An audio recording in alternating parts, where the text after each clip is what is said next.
A'udzubillahi minasyaitonirrajim. Bismillahirrahmanirrahim. Assalamualaikum warahmatullahi wabarakatuh. Innal hamdalillah nahmaduhu wa nasta'inu wa nastaghfiruh wa na'udzubillahi min syururi anfusina wa min sayyiati a'malina. May yahdihillahu fala mudhillalah wa may yudlil fala hadiyalah.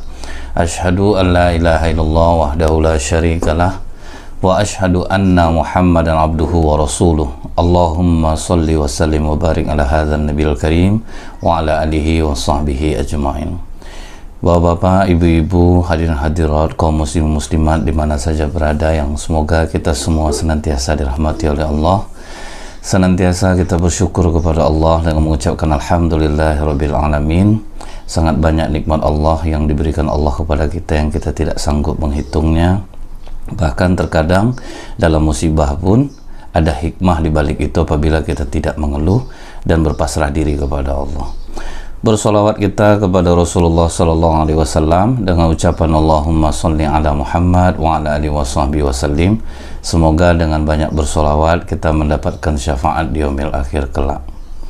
Kaum muslimin muslimat yang saya muliakan, Nabi itu berasal dari kata naba. Dalam bahasa Arab, pemberitahuan yang tidak mungkin salah. Jadi Nabi memberitahukan sesuatu itu tidak mungkin dia berdusta. Nah, Nabi Ilyas alaihissalam ini adalah Nabi yang diutus Allah kepada Bani Israel, dan dia diangkat menjadi Nabi di umur ke-35 tahun untuk membimbing Bani Israel kembali lagi ke jalan Allah. Karena setelah Nabi Harun alaihissalam, keturunan keempatnya adalah Nabi Ilyas. Jadi cukup lama rentang waktu, empat generasi, dan ini membuat Bani Israel kembali lagi menyembah berhala. Kalau kita lihat di dalam surat As-Saffat ayat 123 sampai 132, di situ dikatakan Allah, dan sesungguhnya Ilyas termasuk salah seorang dari rasul-rasul. Nah, jadi kata Allah, Nabi Ilyas ini adalah salah seorang dari rasul-rasul.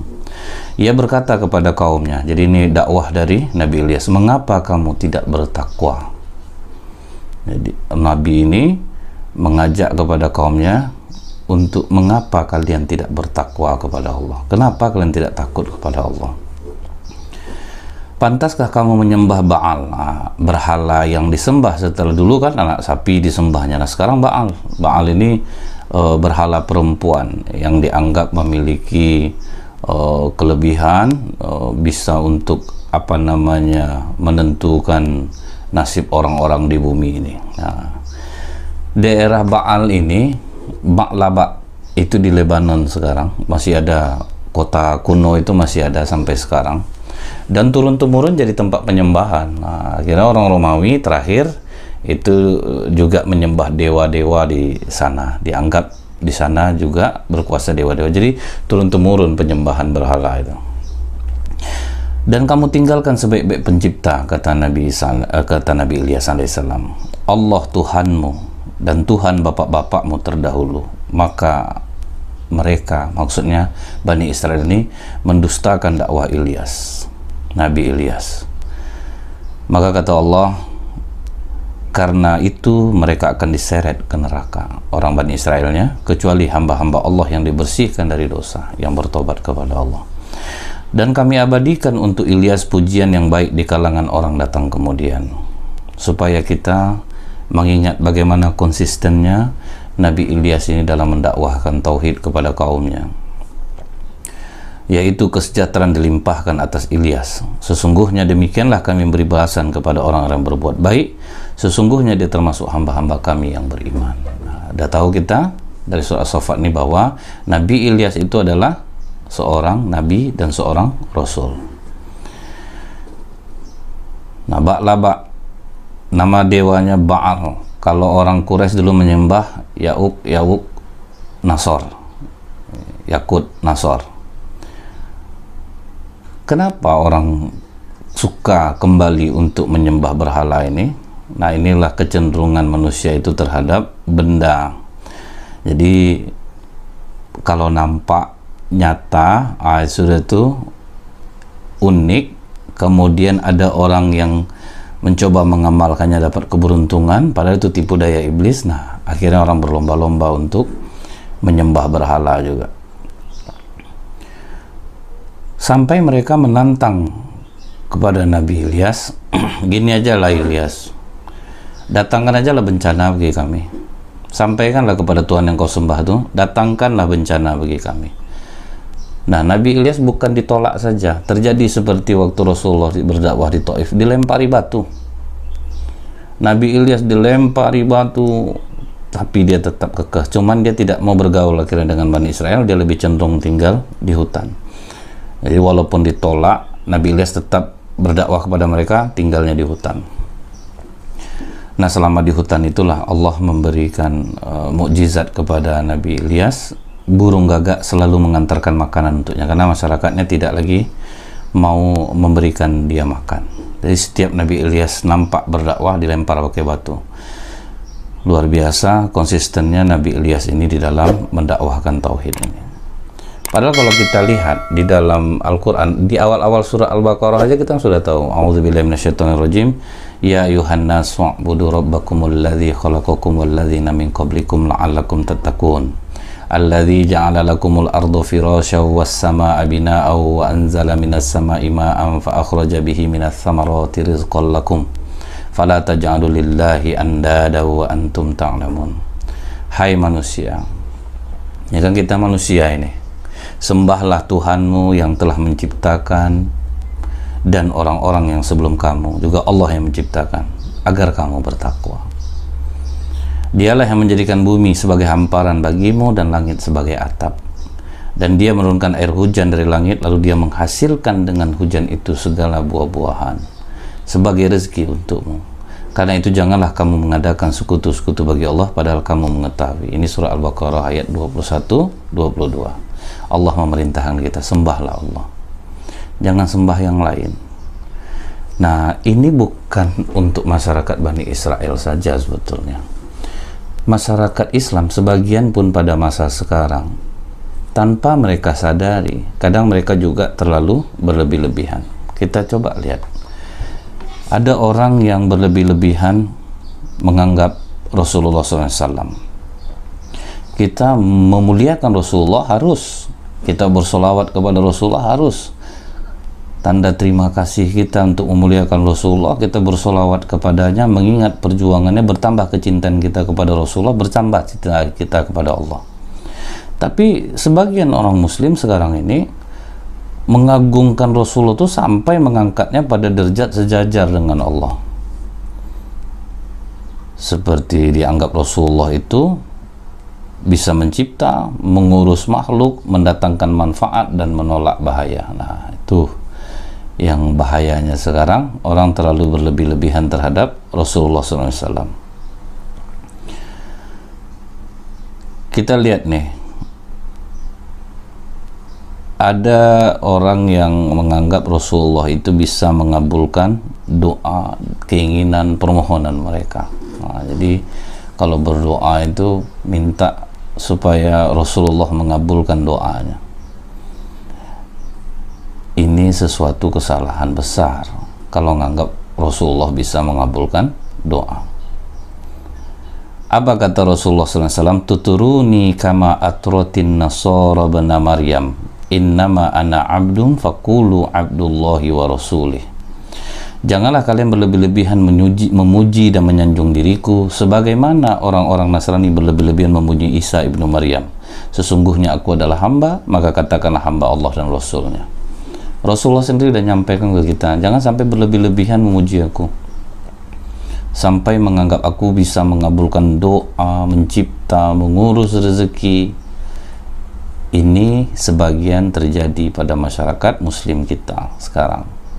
Coba lihat kalau orang umroh itu sampai berusaha betul, makanya dijaga makam Rasulullah itu. Waduh, kalau tidak entahlah tahap apa yang dilakukan sebagian orang Muslim ini yang aneh-aneh, melambaikan tangan apa semua.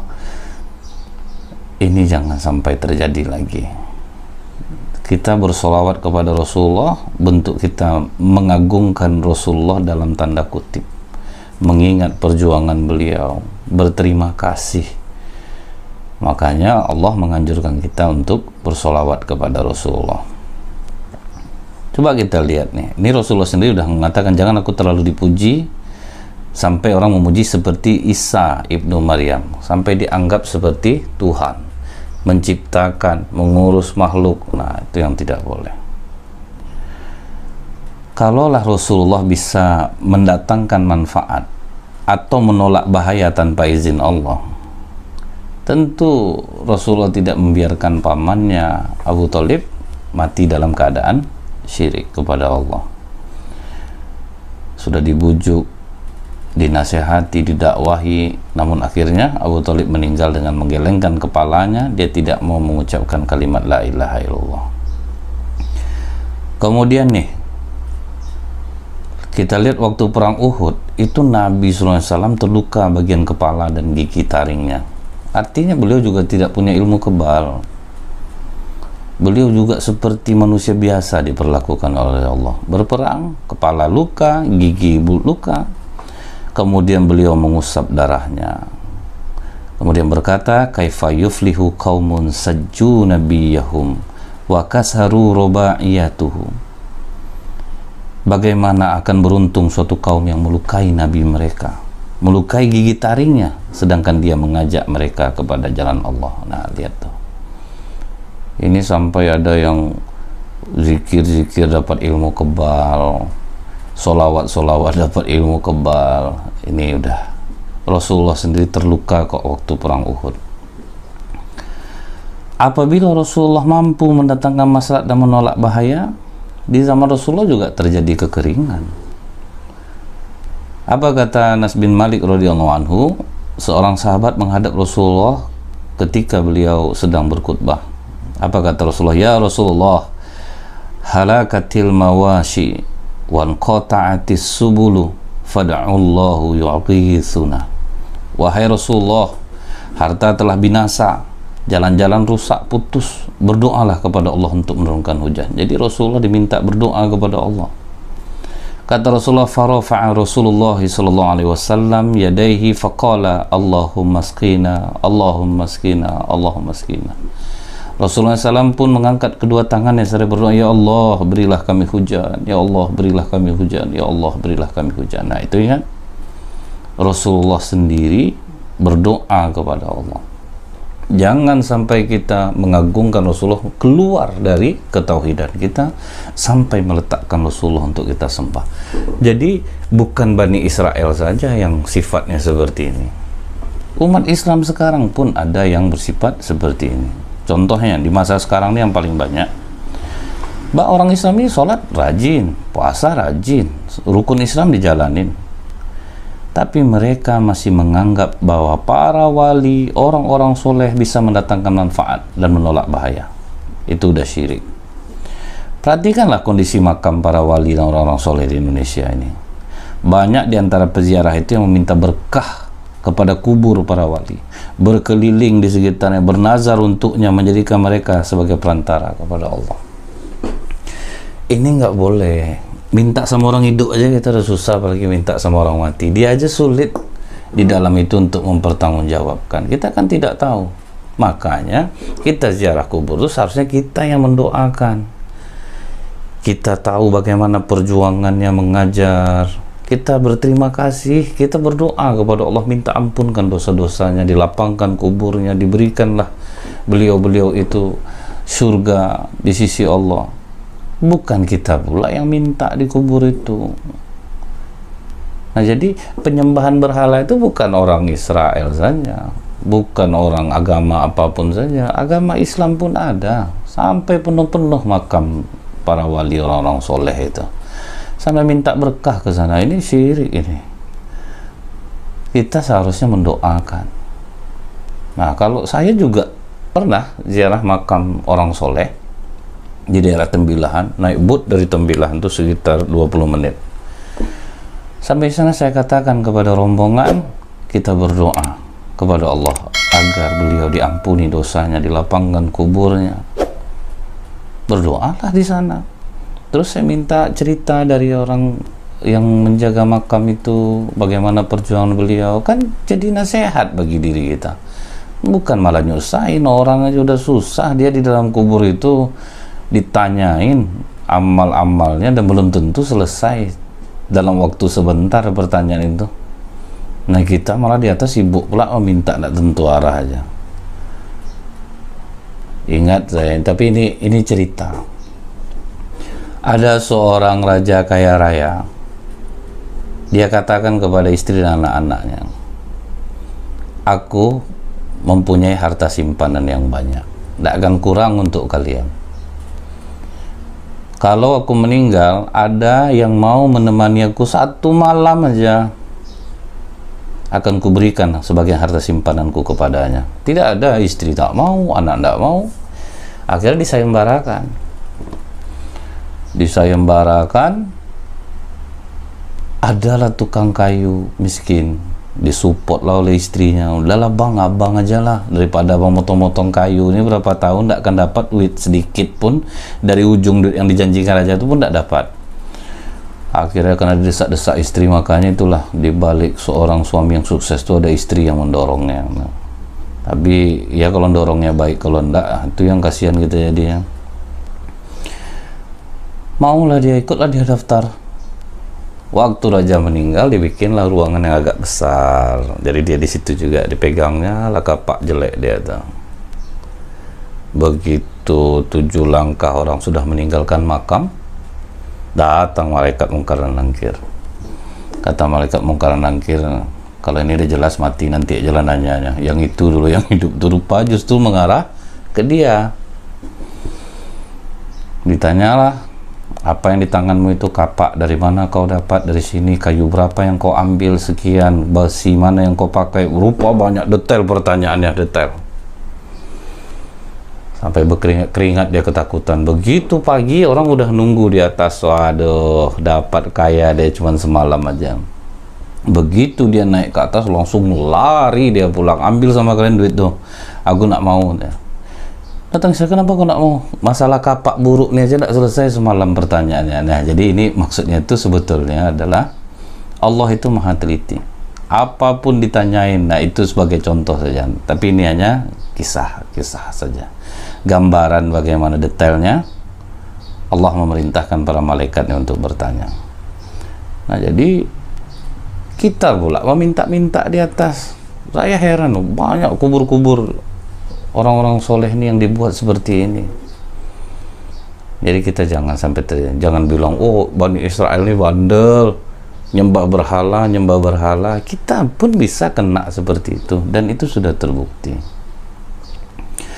Nah jadi ini kita nih hati-hati juga, jangan sampai menjadikan orang-orang soleh yang sudah meninggal sebagai perantara untuk bermohon kepada Allah. Tapi kan kita ada tawasul, ya tawasul ada. Tawasul itu rata-rata para sahabat dulu melakukannya pada saat Nabi masih hidup. Misalnya, ya Rasulullah doakanlah kepada Allah ya. Tapi setelah Rasulullah meninggal, sahabat bertawasulnya kepada keluarga Rasulullah. Misalnya waktu meminta hujan juga dengan perantara masih karib kerabat Rasulullah, Ibnu Abbas. Nah, jadi bertawasul boleh kepada orang yang hidup. Kepada orang yang mati ini belum ada saya temukan riwayatnya. Kita justru dianjurkan mendoakan orang yang sudah meninggal. Kembali lagi kita ke kaum Bani Israel ini. Jadi mereka itu tambah ngamuk sama Nabi Ilyas nih, kok nggak berhenti juga, nggak jera-jera ini. Udah ditolak, dilempari batu, masih juga gigih untuk berdakwah. Akhirnya dikasih ancaman bunuh. Nah waktu ancaman bunuh inilah Nabi Ilyas meninggalkan perkampungan itu, berpindah-pindah tempat. Jadi diburu sama kayak Nabi Musa, diburu Fir'aun, lari dulu. Selamatkan diri kita dulu, bukan melarikan diri dari dakwah ini. Tapi Nabi Ilyas lari karena dia akan dibunuh, kita harus menyelamatkan diri kita. Berpindah-pindah tempat, bersembunyilah di sebuah gua. Nah dalam gua itulah Allah juga mengirimkan burung gagak untuk membawakan makanan kepada Nabi Ilyas. Artinya Nabi Ilyas ini lari karena izin Allah. Kalau Nabi Yunus waktu meninggalkan kaumnya, karena sudah di hari dijanjikan Allah azab akan diturunkan, azab belum ada tanda-tandanya. Nah, Nabi Yunus meninggalkan kaumnya karena berputus asa. Setelah Nabi Ilyas keluar dan meninggalkan kota Ba'laba ini, kota itu akhirnya diazab oleh Allah, ditimpakan kekeringan sampai merenggut nyawa. Nah, sekarang ini ada kekeringan, saking panasnya itu ban mobil aja meleleh dibuatnya, cat mobil aja terkelupas jadinya. Jadi alhamdulillah kita di Indonesia sepanas-panasnya belum dapat kita yang seperti ini lagi. Nah, ini kebayang saya nih kekeringannya nih udah banyak yang meninggal. Saya lupa di negara mana waktu itu terjadi kekeringan, banyak orang yang meninggal dunia sampai takut orang untuk keluar ya dia, saking panasnya. Akhirnya kacau kota, binatang ternak banyak mati. Bani Israel bukannya malah bertobat kepada Allah, malah mereka menyalahkan Nabi Ilyas.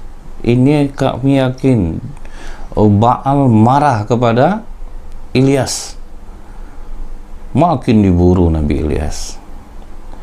Nah, karena Nabi Ilyas tahu Raja Ahab dan Bani Israel mengejarnya, maka Nabi Ilyas jalan menyusuri sungai, tidak mau dari daratan, dari sungai jalannya, karena kalau dari daratan pasti terbaca oleh orang-orang Israel. Nah, begitulah beratnya perjuangan dakwah. Kadang jadi pelajaran juga bagi saya pribadi gitu. Dakwah para nabi ini risikonya sangat tinggi, sangat tinggi. Dia jalan menyusuri sungai sampai dia bertemu dengan rumah yang terpencil di gurun pasir. Setelah dia memberi salam, bertemu dengan tuan rumah, rupanya seorang perempuan. Nabi Ilyas minta izin untuk bersembunyi di situ.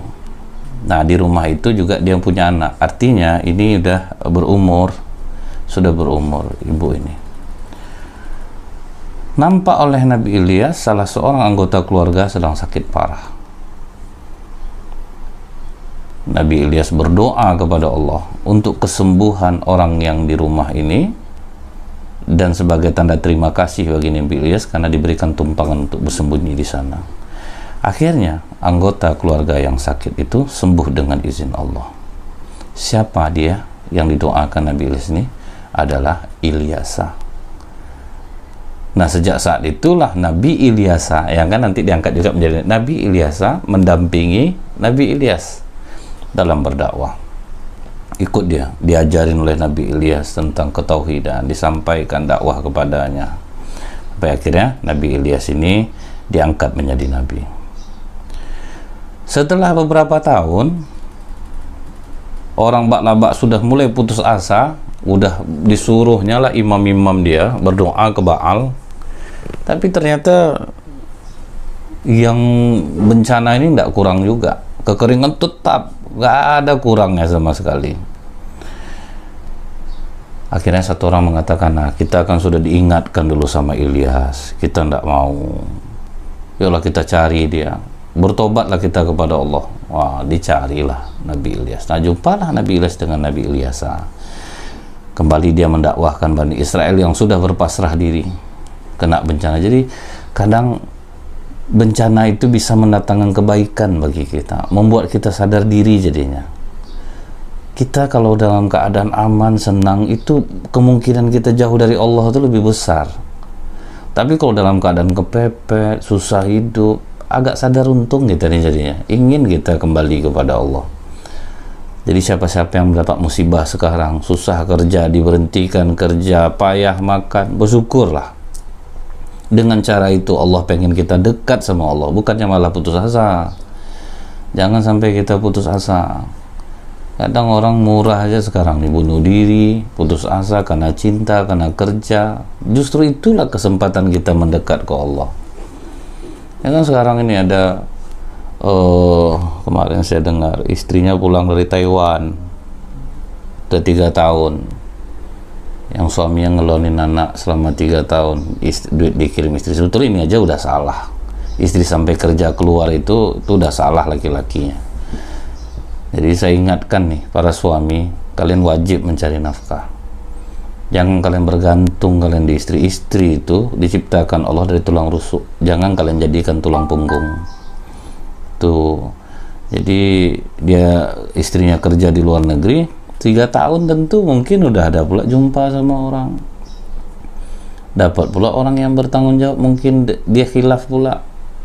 Begitu pulang diajaknya suaminya cerai, akhirnya putus asa. Padahal itulah kesempatan dia menyadari kesalahannya. Ya aku salah, ya Allah, aku sebagai suami tidak bertanggung jawab selama ini, ya Allah, malah istriku aku suruh keluar negeri untuk bekerja. Nah di situ seharusnya sadar, minta ampun kepada Allah atas segala dosanya. Nah itulah bagian mungkin Allah menegur dia supaya dia kembali kepada Allah. Ini malah enggak, buat status di FB, gantung diri. Nah, jadi siapapun yang susah saat ini, yang dipecat, yang di PHK, inilah kesempatan mendekat kepada Allah.